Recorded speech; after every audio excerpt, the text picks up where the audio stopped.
Time for Dart Talk. Brought to you by thedartzone.com. Stay in the zone. TheDartZone.com is an official Cosmo distributor, and Windy City Fabricators, America's premier fabricators of orthotics and prosthetics, and Redwood Darts, America's newest tungsten darts. Stand straight and tall and hit them all. Redwood Darts. And now, here are your hosts, Mystery Mark and Steve P.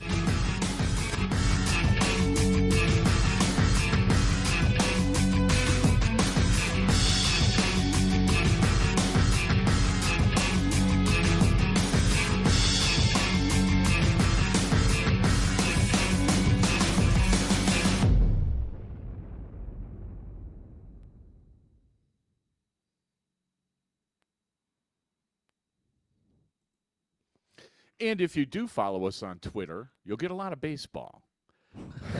Welcome to Dart Talk. Mystery Mark, Steve P. We're going to have James Kinney on in a second. Dart Talk brought to you by the Dart Zone. Stay in the zone. TheDartZone.com is an official Cosmo distributor. It's been a couple of weeks. We got a lot of catching up to do. How you? I'm good. I heard you played yesterday. I did throw a little bit. How'd it go? I can't remember the last time I picked up a dart. Yeah, it was all right. It was much more encouraging than I thought it would be. It was actually hitting things. You know, muscle memory is highly underrated. You know, you talk about darts being a mental game. I mean, your arm pretty much knows what to do. Yeah, you right. just kind of get comfortable and start whipping them in there and chill, and eventually you're going to be the player you are. Yeah. You know what I mean? I mean, tournament darts a little bit different, and it's harder to get comfortable. And if you don't warm up properly and you're under pressure early and you're struggling, you snowball the wrong way, right? But yeah, I did notice my back got a little tight after about an hour. You know, it'd been so long since I did it. You threw for an hour? Yeah. Wow. It was a very slow night. I threw. I think I went through my old warm-up routine about a week ago, and then the next night I played an hour and a half of 301. I think I played like 22 legs or some insane number.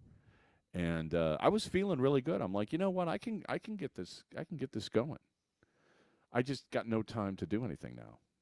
I'm under time pressure. Well, like somebody said to me today, "Hey, 33 days," and I just my heart rate went up, and I'm sure my blood pressure too. Sure, so I got a lot going on.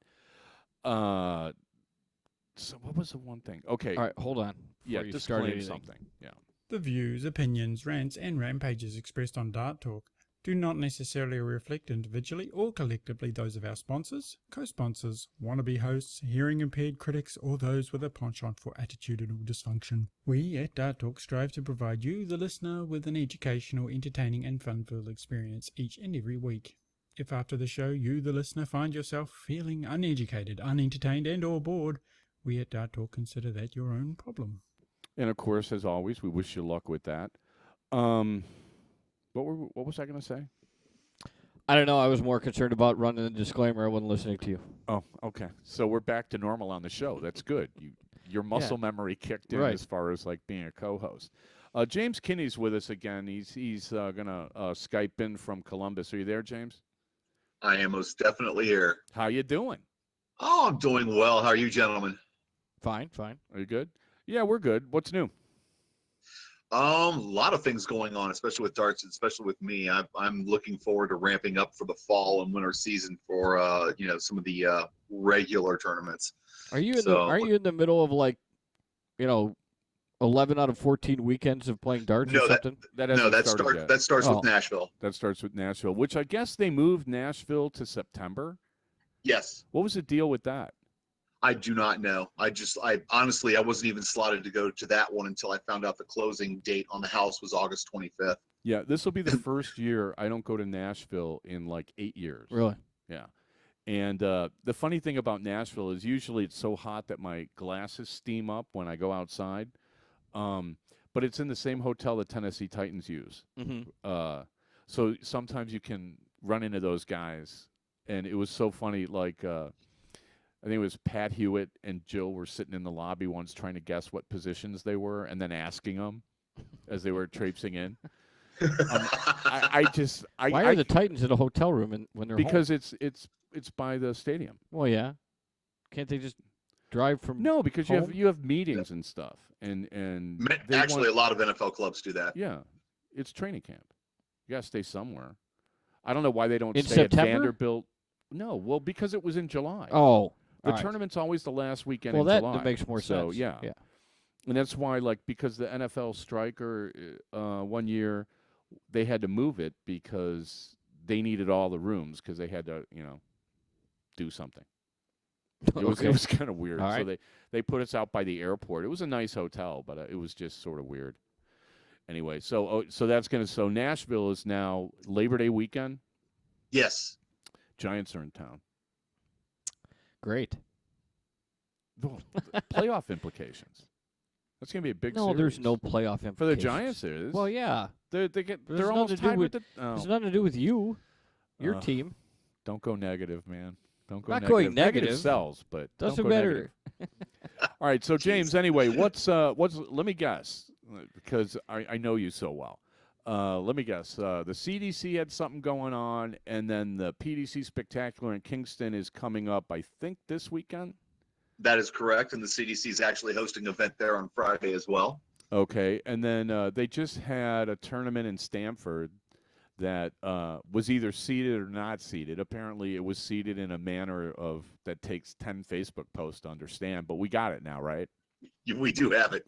Okay, what do you want to start with? Oh, let's start with my true love, the CDC. Why not? Okay, Zika. What? Let me think. There was a CDC event 2 weekends ago in Ypsi. Nope. Last weekend, actually. I just got back yesterday.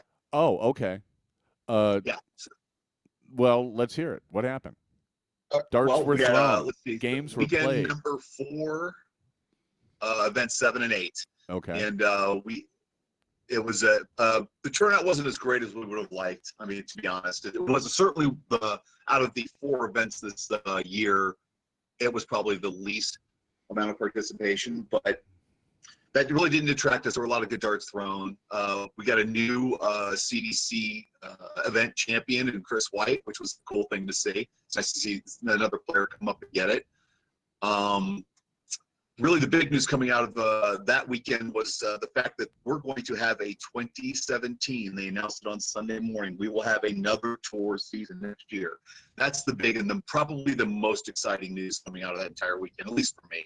I'm just glad to see that they're going, they're continuing on with this and working to make it better. That's a pretty big deal. I think sponsorship is where we're going to have to start really looking into making this thing grow more than it is, because we've grown from 2016 to 2017. Our participation has been up, and which was good, and the level of play has come up, which is good. So it's just a matter of finding that, I don't know, that one company or somebody to just get behind this thing with a Mack truck and push it forward. The participation was incredible. The guys from Philadelphia that earned their tour cards flew in together for this event. I mean, it's been really, really good. It was a lot of fun, a lot of good darts thrown over the weekend, and we got a few more things coming up. Was there concern that there wasn't going to be a season next year? Well, I think when you're starting up a new company, your first couple of years, there's always a concern that there's not a next year, right? That's basically what this is. And they're trying to work how they handle things financially and make sure the players are getting the payouts that they're looking forward to and get the participation in with those types of payouts, and still be able to function as a company and try at least break even, right? Because that's the goal for a company in the first couple of years, is to break even. You're not really going to make money. You're not going to die. You just want to continue on and build that, what, for lack of a better term, a customer base, which is our players, and try and build something that gets bigger and better and grows. And I think that's where we are. And I think year 3, for a lot of companies outside of darts, is a critical year. And I think it's going to be a critical year for the PDC or for the CDC as well. So we want to, I'm certainly going to be out there knocking on some doors from some people that I know. I think a couple of other people within the CDC as players, not the not the corporation, but as players are going to try and do the same thing. We really want to see this thing succeed because it's an incredible format and it's a lot of fun. And it's one thing we can hang our hat on. Hopefully on an international stage someday and go, this is why we have become one of the best. That's how I see it. But again, it's a love relationship for me. So. Well, you're perfectly objective in everything you say. I suppose we should mention somebody's in the chat room. I think I have no idea who it is. I can guess, but the Easy Money Open is going to be running an event to send somebody to the CDC or something like that. You know anything about that? Well, so a lot of the local organizations will run events to get money in for the qualifiers. So the qualifiers per entry are $50. So it's basically $100 for a weekend, right? So I'm not going to do that. Never mind.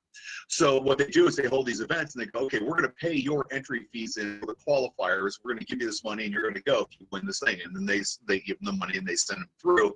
And they show up the qualifiers at the 4 events and they play both of the qualifiers and they try to get in. I think, as a matter of fact, if I'm not mistaken, Jesse Rivera, that's how he got started in this thing. And I bring him up because he did something that it's kind of dear to my heart because he came in as a qualifier and he's going to LA in the Continental Cup. So he went from qualifier to tour card holder to top 16. I think he came in at 16, but that's okay. Somewhere around there, maybe 15. But he is now going to LA for the Continental Cup. And that's just a great thing. So you talk about trying to get Q school things going. You're offering those people those cards, and you still have qualifiers that just show up and get in, and through good play and perseverance, they earn their card and then make it to the finals. We only get 16 people into the Continental Cup, and the matches this year first round matches are insane this year. So I mean that's kind of the role that's going on now, and I don't know, it seems like it's still getting better. And I hope that 2017 is even better. The Continental Cup in Thousand Oaks, when is that being held? Last weekend of September. Last weekend of September. Yep. Yeah, last weekend of September. I gotta tell you this because it's just so much fun to listen to. So I'm gonna give you the matches real quick. Okay. And I'll give you the seed numbers, okay? Just real quick. Okay. So John Park comes in at 8. First match is against Darren Young in at 9.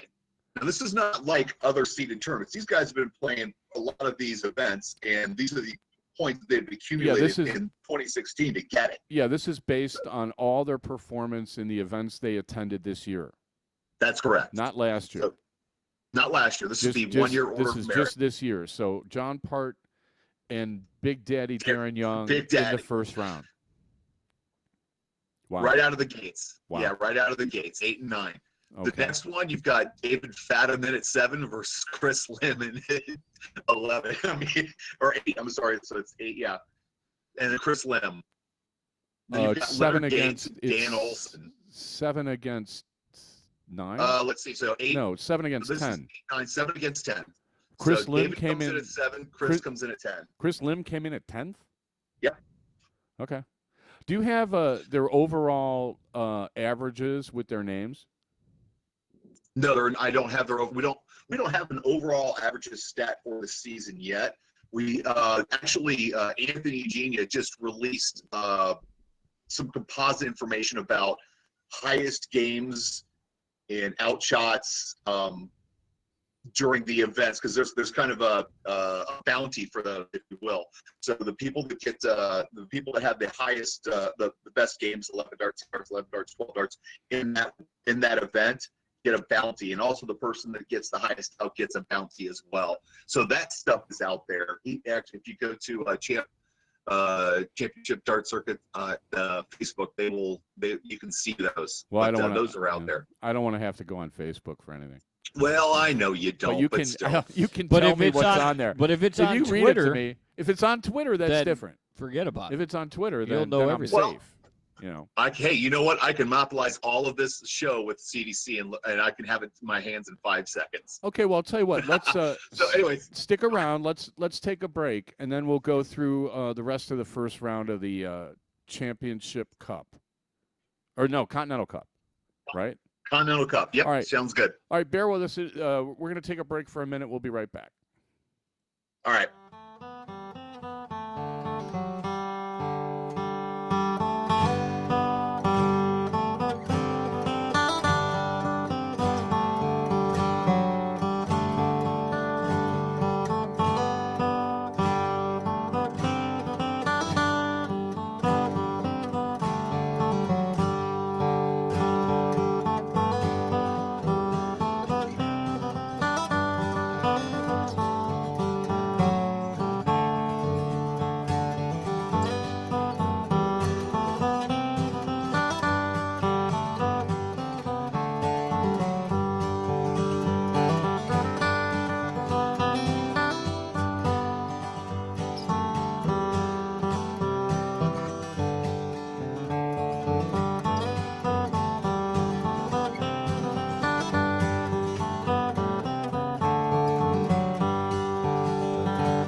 The views and opinions expressed on Dart Talk are those of the hosts. They in no way should be misrepresented, misinterpreted, or made to claim that the universe is against you, your family, your city, or the darting community at large.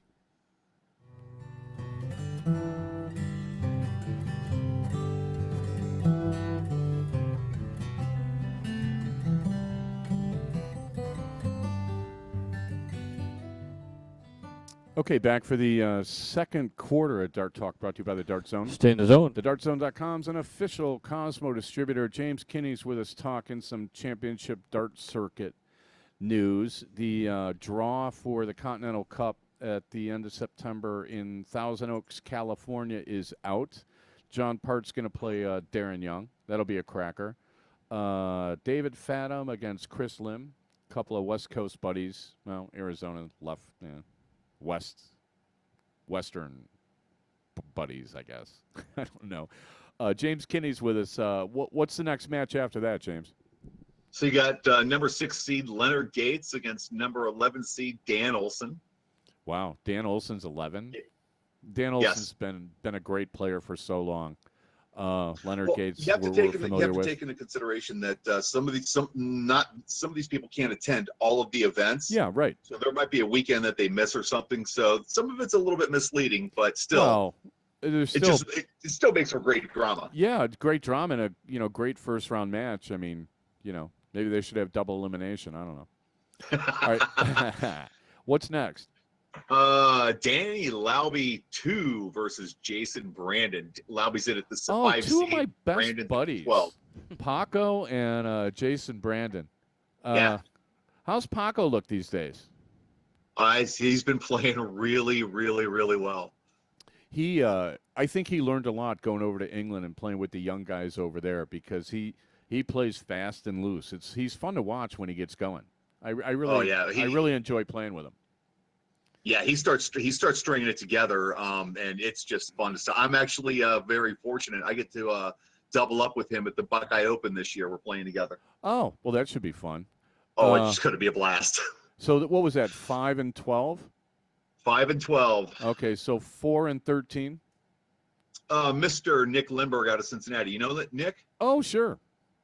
Yeah, good player, really good player, and I have the honor of playing against him in the 13th seed. He's gonna smoke you. In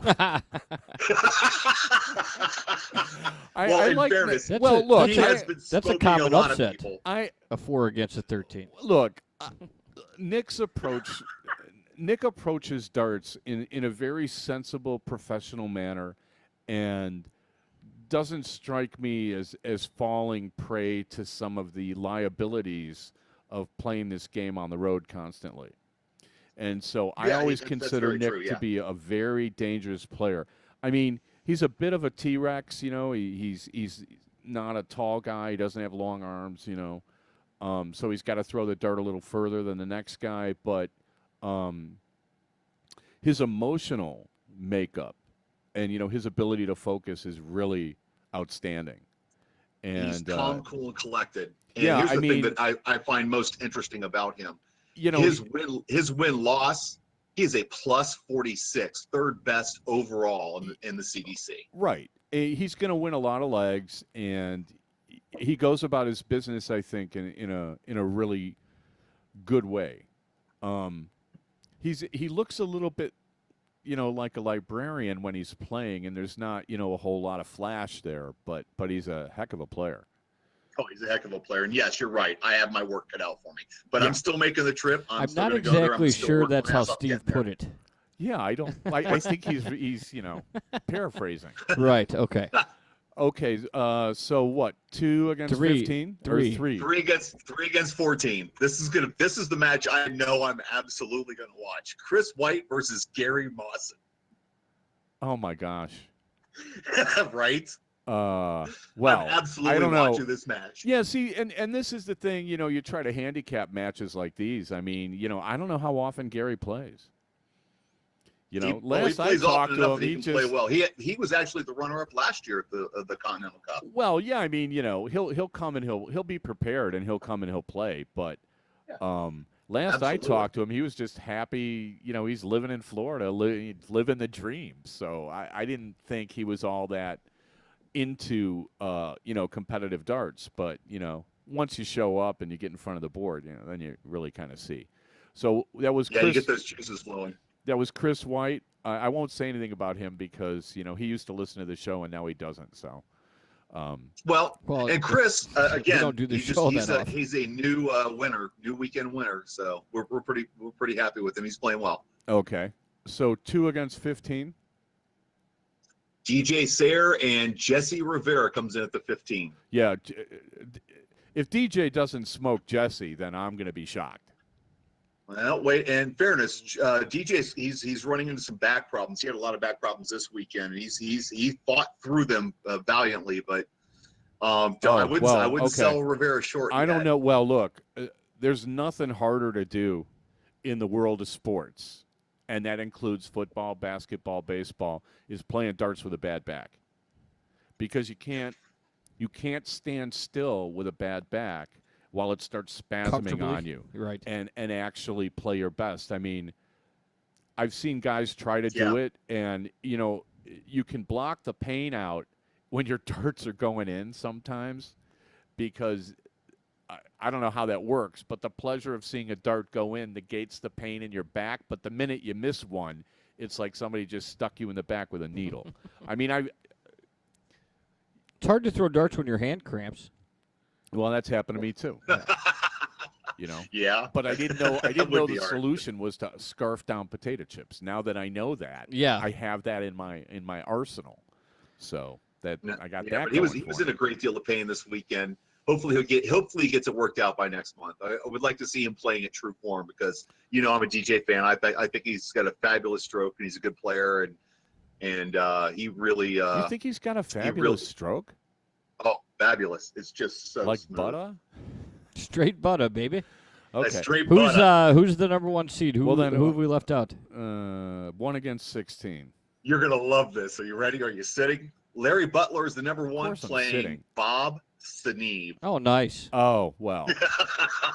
I don't know, but which is the other one I'm gonna watch. Yeah, I haven't seen Bob play well in 01 in a while. I know he can do it, but and I haven't been around this year, so I guess I could go on. Is it Dart Connect? Yeah. Yes, Dart Connect. You can see him and go check out the averages and stuff. But the thing with Bob is, he throws darts that weigh like 11 pounds, and I don't know that he has the stamina at his age to throw those things in a long format. 11 pounds is very heavy for a dart. Well, and that's a heavy although, dart. Are these the 2 oldest guys in the field? I'm gonna have to say yes. Huh. Okay. If I thought about it off the top of my head, I know I'm close to him, but not so close that I would be the oldest guy in the field. Let's see here. White, Mawson. Mawson might give Seneve a run. No. Seneve's maybe like not in now. his 60s. Yeah, I'm gonna say it's true. No, I'm gonna say yes. They are the 2 oldest in the I'm pretty field. sure Bob's the oldest. I don't know how old John Part is, but does it matter? he's not that old. No, I was just curious if Oh, that's okay. the 2 oldest guys end up playing in the first round. Right. So interesting matchups. When you Oh when you yeah, look at it's it. just brilliant. Well, who do you think should be the betting favorite? Are we going to fill out a bracket? We could. Oh, you should. Absolutely should. Well, who do you Well, I've think? had the advantage of watching everybody play. Right. Which is too bad because if you were busy playing, you'd watch less matches. Wow. I just thought I'd add that in. Yeah. So Larry's got 4 of the 8 wins this season. He's still just playing incredibly strong. I don't know how I bet against him. I mean, that's just Well, me. it's He's easy. one- You put the money on the other Yeah. guy. That's how you bet against him. Okay. I'm not gonna bet He against wouldn't be Larry happy because about it. He's got 4 out of 8, and he's playing well. Okay. Well, what about who do you consider to be a good dark horse? Like maybe somebody a little under the radar that has a good chance of winning if things break their way. I go with Paco. Go with Paco, and Yeah, he's Paco or Lindbergh, either one. And Either they're one. like I think Well, either this- one of those this two doesn't guys bode just well get an for you. improvement. they're the three. How can you pick a dark horse He as just the guy you're endorsed the guy playing? he's playing. Oh, my I gosh. understand that, but I'm going to fight him. Don't get me wrong. I'm Oh, going well, to prepare, I'm and I'm sure, going to fight him. But I'm if pretty I had sure. to, if I had to pick 2 people, it's those 2. Is the 2 you don't see out there all the time, and they're capable of bringing their game to a level that is really, really good. Yeah. Okay. As Well, a dark horse. That's interesting. Okay, let's. We're going to take another quick break. We'll come back and we'll talk about the PDC Spectacular this weekend in Kingston. You're listening to Dart Talk with Mystery Mark, Steve P. James Kinney's with us again, and we'll be right back.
Talk agrees to adhere to the Geneva Convention in treating fairly its prisoners in their war against lackluster darting administration and behaviour.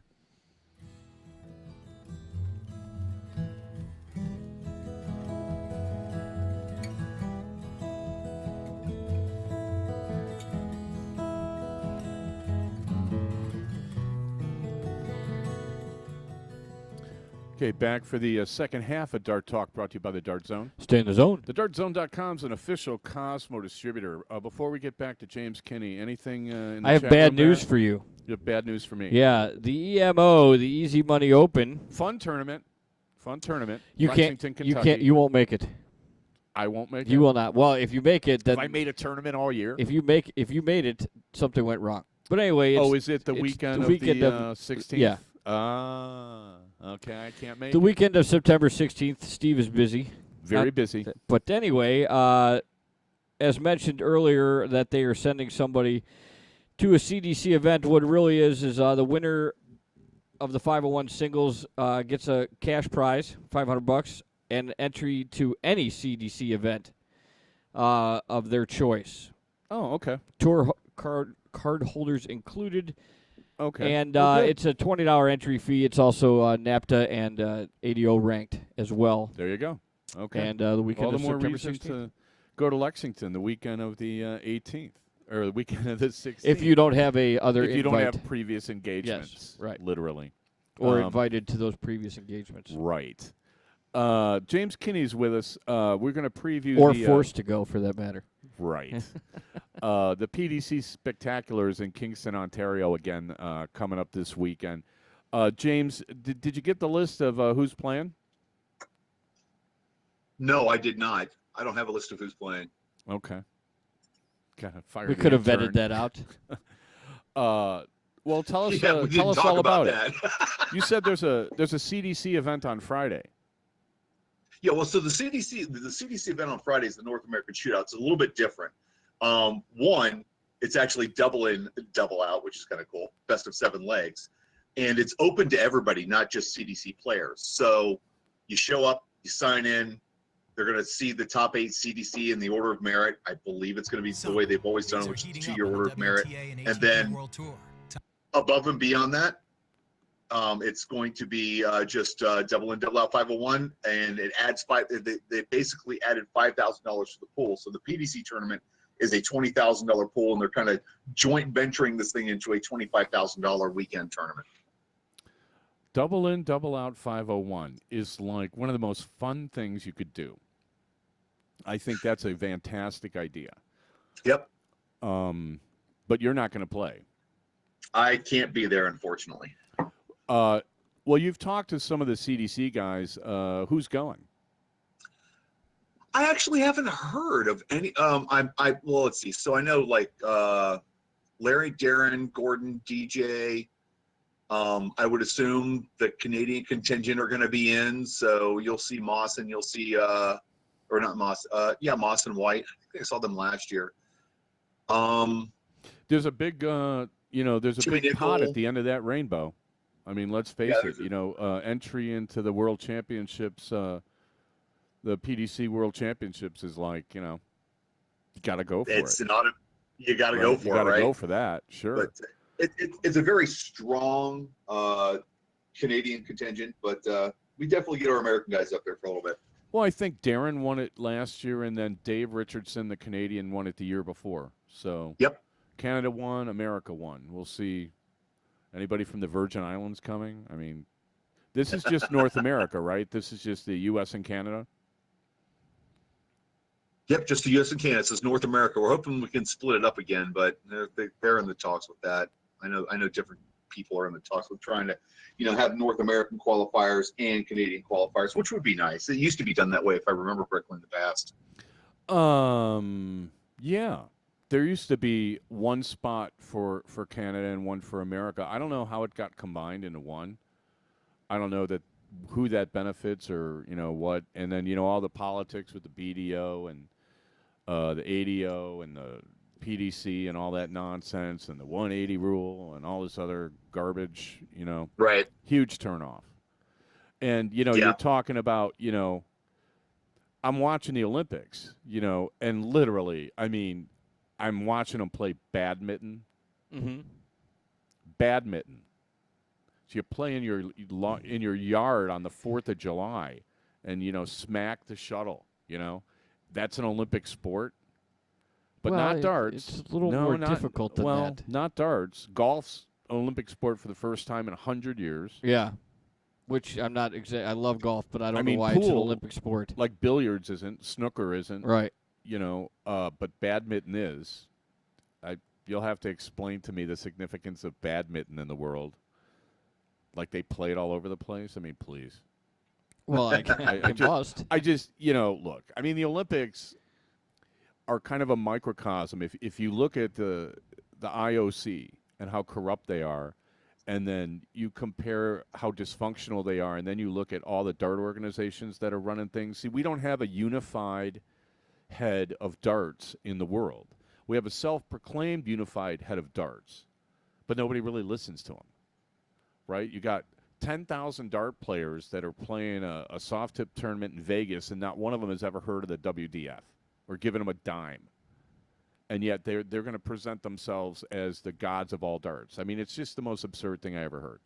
How can anything from that, how anything good stem from that? I have no idea. You know what I mean? I mean, I guess what you would need to do is have somebody from the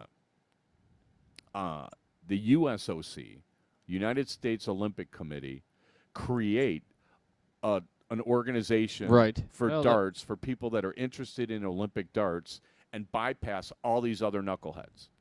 Well, let me chime in. I think the biggest problem is that what I don't think the IOC wants is a bunch of balding, older, overweight men winning gold medals. Well, I think. Well, look, I don't think that there's any. I put myself there. I'm not the balding one. Okay, if the media consultants may be against that, I don't think all the old balding men in the world are against it. Not every event is on TV, so I mean, Well, they are, but you get them on the internet now. You can watch the entire event. But I don't think I don't see how that would have anything to do with it. I mean, you have shooting going on.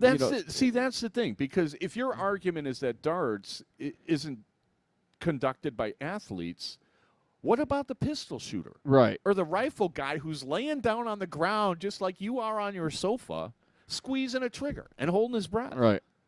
I mean, holding it more steady than the other person. Because and what about archery? Is archery a sport? No, okay. It's not a cardio sport. I guess you need some strength to pull the bow back. What defines a sport? That's the biggest question, right? What defines a sport? Well, you tell me. I mean, I've had conversations recently about it with a few people, and basically what it's come down to is it's something that requires hand-eye coordination to complete the task in competition, right? Well, is considered a sport. That seems like a pretty good definition. This is like then marbles and tiddlywinks. Tiddlywinks. I was going to say that. I understand that. Right? I understand that there are those things, but what else are you going to equate it to? I mean, how do you classify darts as a sport? Well, it's a competition. Yeah. Well, yeah, but you can have competition in poker. Is that a sport? You can have competition in chess. Is that a sport? According to ESPN, poker it's all is a the sport. mind. Chess has always been considered a sport by grandmasters. And I don't know who agree. I don't know. We mentioned this. There's a physical element to chess. When Bobby Fischer was in Reykjavik and he was playing Boris Spassky, he was working out. He was doing cardio every day because you need physical stamina to keep your focus. Part of the reason, guys get sloppy, playing darts and stuff is, they drink too much and they don't work out, and you see guys have physical problems because they don't keep themselves in shape. Your game's going to suffer when you're not in shape. You look at a guy like Fathom. I mean, Fathom's in shape. You carry, there are, if you want to be a professional dart player, I mean, there are like some, what do you call them? Not professional, There's some hazards along the way you need to avoid. And one of them is like drinking too much. And one of them is like not working out. And one of them is like, don't smoke. Stuff like that. All that's bad for you. Right. Smoking's bad for your eyes. It's bad for your blood pressure, stuff like that. And, the alcohol's bad for your blood pressure and stuff like that. And, just generally not working out isn't good. Standing on your feet for hours and hours and hours and walking back and forth from your room to the venues, at least some exercise. But you look at the last time I went to that tournament in Stamford, James, I mean, they had food in the venue, which was nice, except it was all deep fried garbage. It's like, none of this is good for you. Why are you asking your players to eat this? Why don't you have a salad we bar? have to come back. We have to come back to the same thing. How do you classify anything as a sport? I mean, well, how do I do it, or how does the IOC do it? I don't know. I mean, that's how a does the IOC do it, subjective. That's a subjective Well, thing. I mean, what's your criteria for every- a sport? I don't know. Is every event in the Olympics considered a sport? It's the Olympic Games. There's games. That doesn't mean everything is considered a sport. Well, but there are events in their interesting outlook. There's events in their competition, and you have a winner of these competitions. But that doesn't make every single one of them have to be considered a sport. What Olympic event do you not consider a sport? Well, I mean, if you're going with shooting and stuff like that, are you considering that a sport? What's synchronized swimming? Is that a sport? Hey, those girls are athletic. A sport. I mean, any sport that involves judges and makeup is kind of like, is that a sport? As opposed to a stopwatch? Yeah, there's just a different scoring system. Still could be a sport. Okay. But are there any events with ice skating and figure skating, and that's definitely they're athletes as well. They have defined criteria for the judges. Sometimes, maybe the judges miss something, but at least you know in advance how you're supposed to execute a move, right? And what they take off for and stuff like that. I mean, the athletes all know that. But I mean, is there an Olympic event you could think of that you're like, well, that's not a sport? Because I would argue that if you think pistol shooting is a sport, then darts is a sport. That's a fair argument. Well, then what's the problem I would with actually the say at no. This point? Pistol shooting probably isn't a sport. It's just a game and a competition. It's a game. Okay. It's a competition. All right. Well, I would buy that. I think that, the Olympics kind of like, there's a lot of the traditional games come more from like the military side of life. Like they don't do the pentathlon anymore, but that was like fencing and shooting and riding a horse, things that officers used to do. This is back, in the turn of the 19th century. So is it like the dark cloud of gambling and drugs and drinking that stops us from doing this? Well, I think that the general reputation of darts is such that it nobody takes it. The average person can't imagine anyone taking it seriously. It's just something you do to kill time in a bar. Oh, okay. I think that's the perception that is out there, and how do you combat that? I don't know. I mean, walk into a dart hall, look around you. Is that a wholesome, healthy, thriving environment, or is it a mess? Yeah, with a but bunch you're only of, talking about the ashtrays, but you're only talking about what we see. If you look at it from a global sport or global event, I mean, you don't just look at the dart halls around the United States. I mean, if you took all the countries involved, I mean, is it all like that? Well, no. I mean, I don't know what a BDO tournament looks like on a weekend outside of London. I have no idea what that looks like, or one in Brisbane, or one in Tokyo. All I know is, like, you walk into if a stranger who knows nothing walks into a dart hall on a Sunday afternoon or a Saturday afternoon and looks around, what do you really think? I mean, the first time I walked into a dart hall was the Windy City Cup, and the place was immaculate. And all I saw were, like, because it hadn't started yet. We got there early before the first event. And the place, I'm just like, check out all these dart boards. This is awesome. And they had good lighting and everything. And I was like, well, this is just great. I just thought it was the best thing. Now I think of going to one of these, like, Diddle Tour tournaments, and I'm just like, why would I want to do that? Yeah, but is that just the attrition over the years of just doing it? Well, it has to do with mixing, amateurs with professionals. I mean, you got the local league putting on a tournament for, professionals traveling in, and then the locals that are like, let's go play. Right. I mean, Here's what I think. I think if an IOC member walked into any dart tournament hall and just looked at the general populace, they would go, "No, we're never putting this on TV." No, Not gonna but happen. well, I don't think that it's just the IOC isn't looking. Well, is this going to sell soap? There's plenty of things that, for the most part are boring. But do you have a thriving community of people? I mean, they got curling in there in the Winter Olympics. Right? How many curlers are there? That's like such a country club kind of thing. Yeah. Ice is it's a But northern it took kind some of years. thing. Curling got popular. Now you drive around some suburbs and there's a curling center. No. When I was a kid and I was caddying at the local country club, they had a curling club.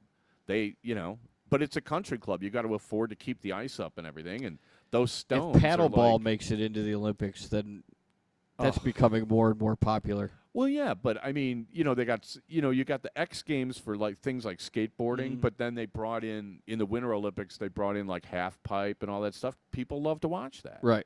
It's popular, but they're athletes. They're highly skilled. Right. I mean, well, throwing a ton 40 it just doesn't make people think that it's all that hard until you have to do it over and over and Playing over again. pool, And then those people are say highly it's skilled. boring. But yeah. Well, what do you throwing see? three You 10 see 40s in a somebody row is a swimming. highly skilled trait too. Say that again? Throwing 3 10 40s in a row or stringing along all those 10 40s, that takes a little bit of skill as well. Well, it takes a lot of skill, but I guess it's never really been communicated to the general public, and by that I mean the non-darting public, exactly how difficult it is to throw a dart and to do it well, and not enough and consistently. We don't have enough people like getting the message out on something like that. So, the CDC tournaments that you guys, put on, that if an IOC member went in and saw one of those, they'd be like, well, now wait a minute. And, the IOC knows that darts is there. They know the ratings the PDC gets. They know the ratings that German television gets when it's in Germany. They see the PDC trying to expand worldwide, playing in New Zealand, playing in Australia. Rumor is they're coming here next year. I mean, I don't think that's a rumor anymore. There's a date. Oh, there's a date? Third or fourth weekend in July. There's a date. It's done. Oh, that's I've already got it booked. Nothing like going to Vegas at the end of July, where all right, the sidewalks melt your shoes. Yeah. Oh, yeah, can't wait. that one's done. I'm already looking. They've already got the hotel set up and everything. Yeah, this is. Well, I hope it's not at the Riviera. It's not the Riviera. It can't It's where That's was my it? They just imploded the Yeah. Riviera yesterday. I tweeted a link to it, and I'm looking at the Riviera go down, and I have absolutely no regret at all. I mean, No remorse. The last time I was there, that place was a dump. It was bad. I it had sentimental nostalgia, things. history. Well, so did the Stardust. Yeah. I love the Stardust. I thought the Stardust was great. I love the Desert Inn. I thought that was great. Now they're all gone. Right. So Circus. I don't have the link in front of me. I'm sorry. I'm trying to find it where it is.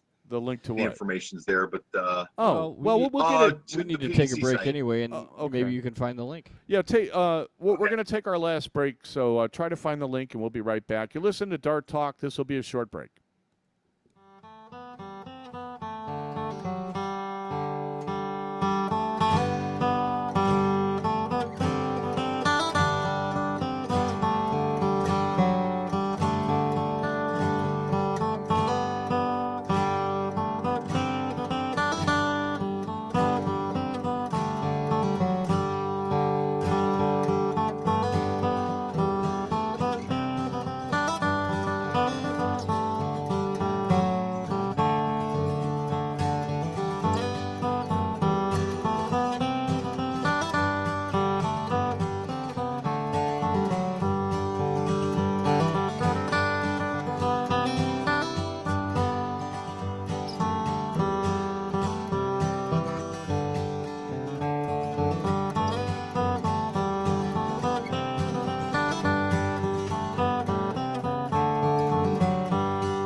that you consume this show at your own risk, and that Dart Talk cannot be brought to justice in any court or by any government, including and not restricted to the grand spaghetti monster of the Triple 20.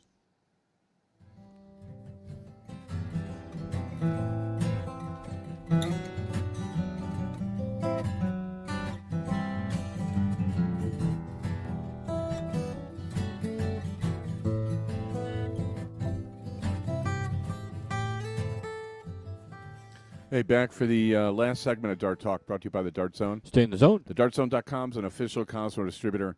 We're talking with James Kinney, who's checking a link for the PDC coming to Vegas next July. You're talking about, the IOC taking darts seriously as a sport. You're talking about taking the message to the masses. Try running a first-class event. Try running an event where if you're a local dart league and you're putting on a tournament, run an event that you'd be proud to have the local newspaper people come and observe. I remember I was at a tournament in Chicago a few years ago. They got the local guy to come in. He just had this look on his face like, what is going on? And I'm kind of throwing on the side. And a guy comes up to me and he's like, well, so what's this all about? And I talked to him a little bit. And he's like, what are you drinking there? And I'm like, Gatorade. And he's like, really? I'm like, yeah. And he's like, huh, okay. Do you mind if I take your picture? I'm like, no, go ahead. So he took my picture and then was very disappointed I didn't win. Because I think that year I lost in the semis to Bob Adamson or something like that. But he put the picture in color on the front page of the local paper. Okay. So we got coverage for the event. That was back when it was at the Purple Hotel. And, the place at the time he came in early afternoon. There weren't piles of papers garbage all over the place. everywhere. There wasn't, tables full of empty beer bottles. Mm-hmm. You're paying these venues to, the venue's charging you to use it. They have staff. They should be in there cleaning. Right. And they should be keeping it clean, but at the same time, yes and no, you should be able to clean up after yourself a little bit. Yourself? I do do it at McDonald's. You bus your own table at McDonald's. You're not an employee. Yeah. This still bugs me. I do agree. McDonald's has scammed the entire world into working for them for free. They should make sure that the garbages are empty so you personally can throw away your trash and not load the tables up. And then, some tournament person needs to walk around every hour so they could be like, hey, you got to come empty the garbage or something like that. Right. Little things like that, the little housekeeping things, do a world of good. Dry erase boards, then you don't have paper all over the place. Right. Chalk, I prefer chalk, but, chalk will get a little messy, but they have little things called vacuum cleaners now, and, they should be cleaning the room at night when it's closed. I know the tournaments go on forever, but they can get in there at 7 in the morning if the dart hall's not open till 9 and clean the frickin' thing so it doesn't look like a pigsty. Because and then by day 3. Well, look, I'm just saying, you're talking about optics. If you're going to have people coming in, clean your house. If you're going to have people over, isn't that normal? That sounds normal to me. Another thing, try seating. See how that works. Try seating your events like this is something for real, right? Well, you've been talking about that for years. Well, obviously. Yeah. It's we've had some movement on that issue. You were watching the Stanford events. That was seated, wasn't it, James? Yes, that was seated. Yeah, I'm not wild about ignoring everyone's record coming in and then playing a round robin where the teams can be relatively lopsided and then going by those scores to seed an event.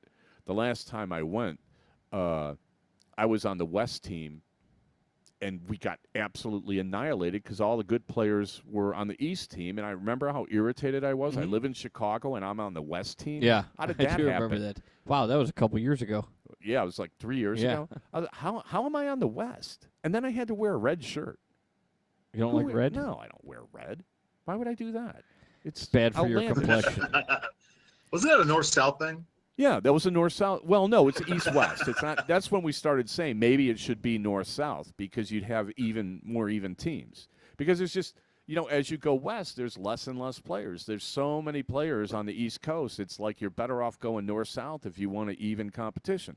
So in the East-West, the players on the East have a much easier path than the players on the West. And if you're on the national team and they put you on the West, now you have to play much tougher competition than you would if you're on the national team and they put you on the East and you play the West because, the West has less good players. So based on that, how are you going to seed it? How accurate do you think it's going to be? You were you said Soldier and who was the match you said you saw that was like 8 and 9 or something? Larry and Leonard 7 and 10 were their seeds. 7 and 10 were their seeds, and then you said that was it a semifinal? A guy averaged under 70. Yeah, and not to What impugn is his that? ability, but there was the semi. So you have one semifinal match. Chris Lynn, who ended up winning the thing,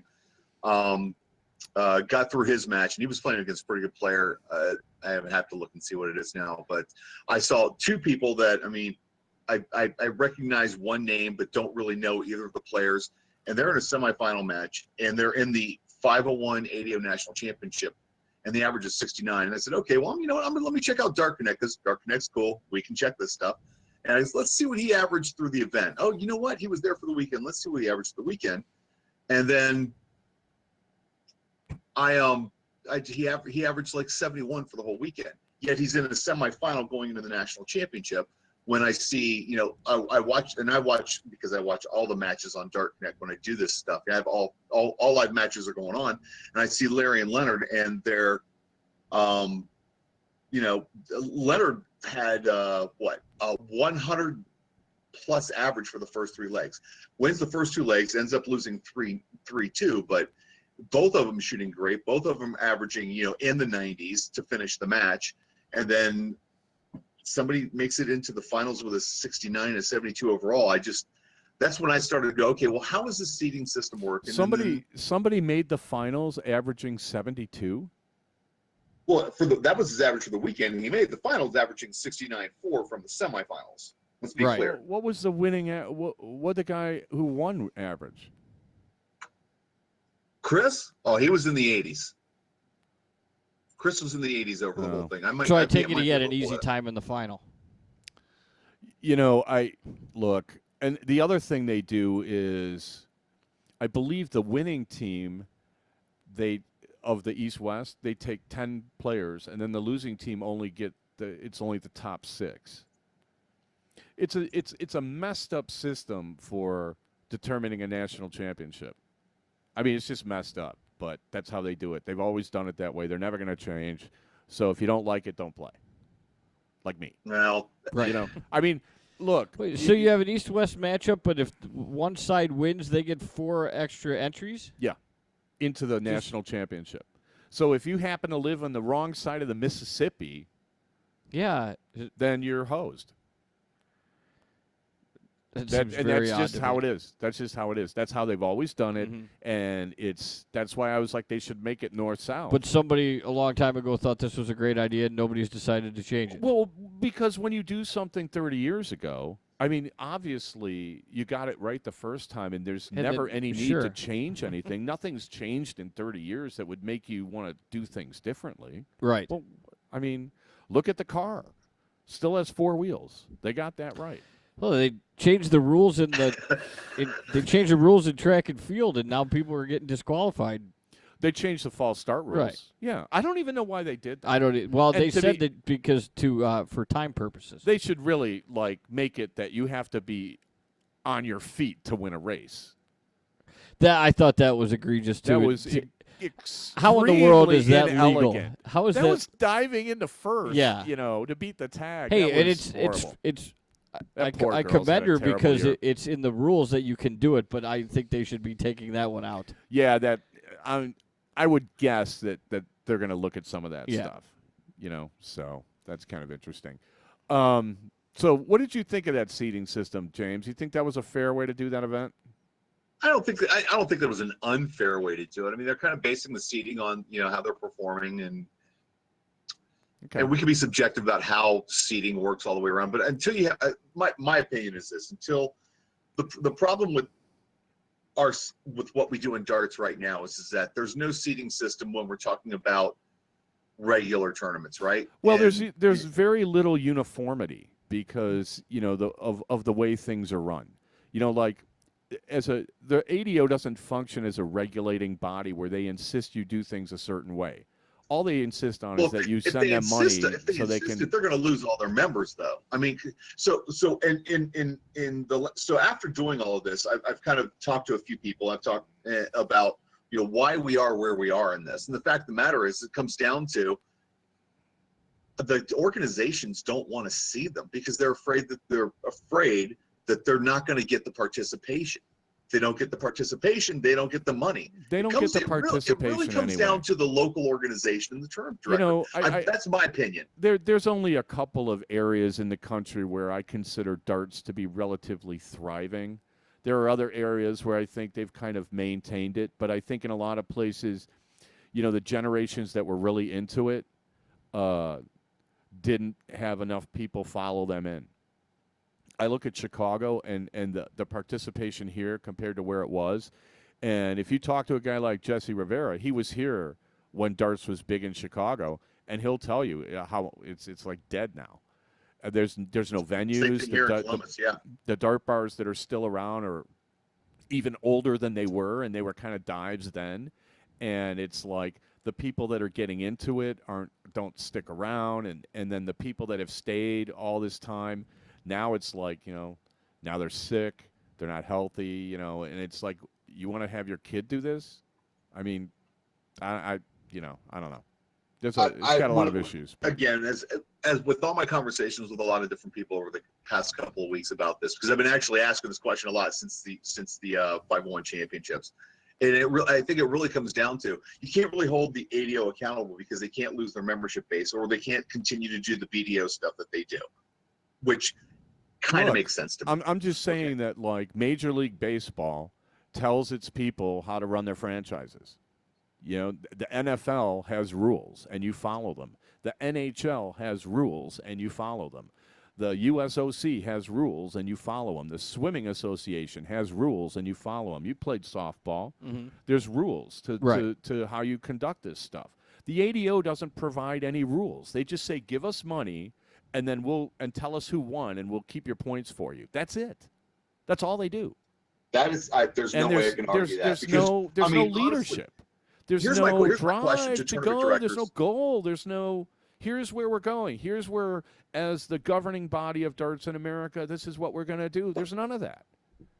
So, growth in darts, I mean, the soft tip, at least,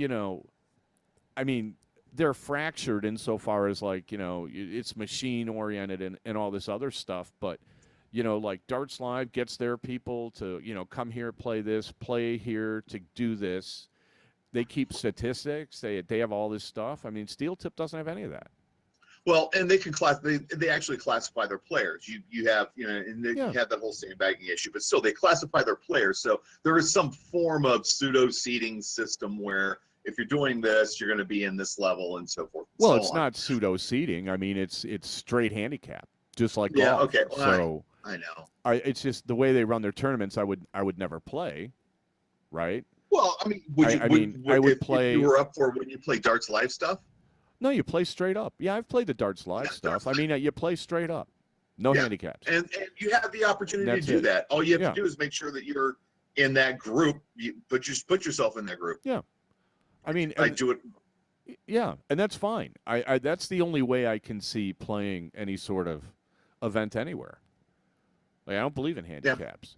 You want to go play a handicap tournament, knock yourself out, but I won't be there. Right. No. No, I won't do it. Here's the thing. When it comes back to, what is the ADO doing for us? So we either have to put the onus on the ADO to step up and go, you know what? You need to see these things, but they're fear that you can't just put a blanket rule out there and this blanket change because they're going to lose the membership. The ADO. Then you go to, yeah. Okay. You're right. You're right. I mean, but I'm talking about what is the mission of an organization. I don't know what the mission of the ADO is. I was an ADO member for years. I don't know what their mission is. Their mission is to collect money from people and publish a point system and then host a couple of tournaments where they make more money. That's Well, the ADO's mission. maybe. Who knows? I But don't there- see the ADO focused on the growth of darts. I don't see the ADO focused on the improvement of play. You know what I mean? I think they're in survival mode right now. I think the ADO's in clear survival mode. Well, we'll see if anything changes, but keep me posted on that. Oh well. Post you it know, on his that- Facebook page. He'll be sure to read it. We'll have we're out of time now, James, but we'll have more time to talk about the PDC event next July in Vegas. Everybody's We'll going have to want to more time to talk about it next July. next week. Oh, Well, okay. About next the time, event I will next look July. up the information for you. But the dates are definitely set. The hotel's set. They're already selling tickets. The PDC's already selling tickets. Okay. And if you talk to any ADO, aficionados or higher ups, yeah, if they have a mission and a plan to like further the sport of darts, Feel free to let everybody feel know free what to it let is. everybody know, or send me a link on their website and I'll go read it. You know, Okay. if you could come across something like that. Thanks for Okay. stopping in, I can do James. that. Thanks everybody for listening. We have a website. We're on iTunes. We're on Stitcher. You guys know the drill. Hit me up on Twitter @Dart Talk. Everybody, thanks for listening, and we'll be back next week.